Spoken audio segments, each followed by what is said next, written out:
मैं दोस्तों के साथ रात भर पार्टी करने के बाद घर लौट रहा था। हम सब क्लब से प्लान से काफी देर बाद निकले थे, लेकिन रात में अकेले घर पैदल जाना मुझे ज्यादा परेशान नहीं करता था, क्योंकि मैं इसी इलाके में बड़ा हुआ था। मैं पुराने कब्रिस्तान के प्रवेश द्वार से गुजरते हुए पहले ही हवा के पेड़ों के बीच से गुजरने की आवाज सुन सकता था।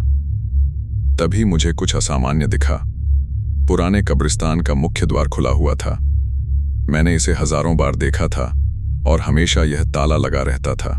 मुझे याद आया कि कैसे मेरे और मेरे दोस्तों के बीच हमेशा इस कब्रिस्तान को सच्चा भूतिया बताकर मजाक उड़ाया जाता था।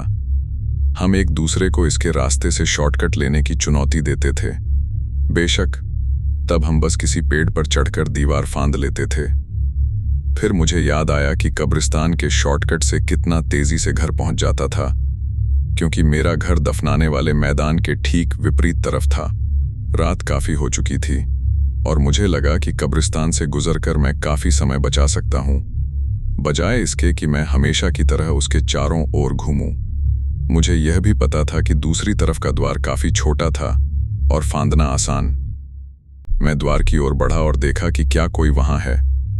मुझे सिर्फ पुरानी कब्रें दिख रही थीं और चांदनी रात में लंबे पेड़ों से छायाएं पड़ रही थीं। कब्रिस्तान की घेराबंदी वाली दीवार से पहले जो हवा की ताजगी मुझे महसूस नहीं हो रही थी, अब जैसे ही मैं द्वार से अंदर घुसा, वह पूरी ताकत से महसूस हुई।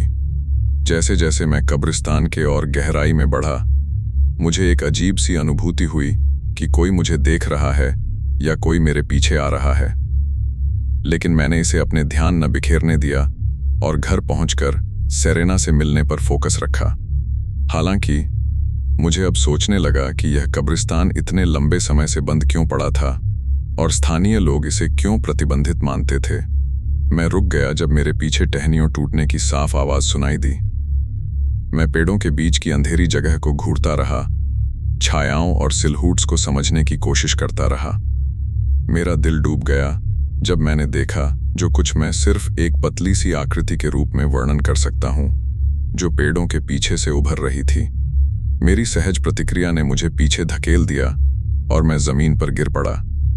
मैंने जल्दी से उसी दिशा में दोबारा देखा, लेकिन वह अब उसी जगह नहीं था, बल्कि वह और करीब आ चुका था। मैं मुड़ा और जितनी तेजी से दौड़ सकता था, दौड़ पड़ा।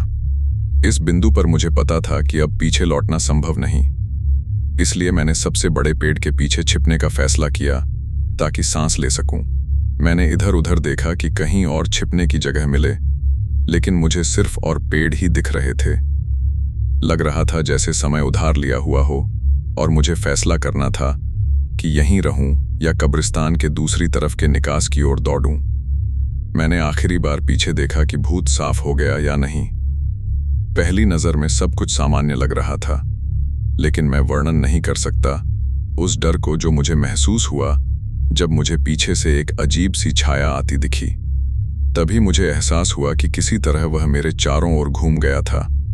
अचानक जल्दी घर पहुंचने का विचार प्राथमिकता नहीं रहा और मुझे जितनी जल्दी हो सके बाहर निकलना था।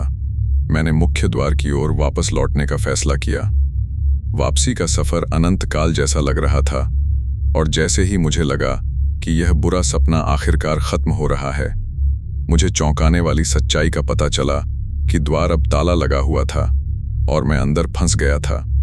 लग रहा था जैसे मेरा भाग्य तय हो चुका हो, लेकिन अगला क्या हुआ, यह तो मैंने भी कभी कल्पना नहीं की थी।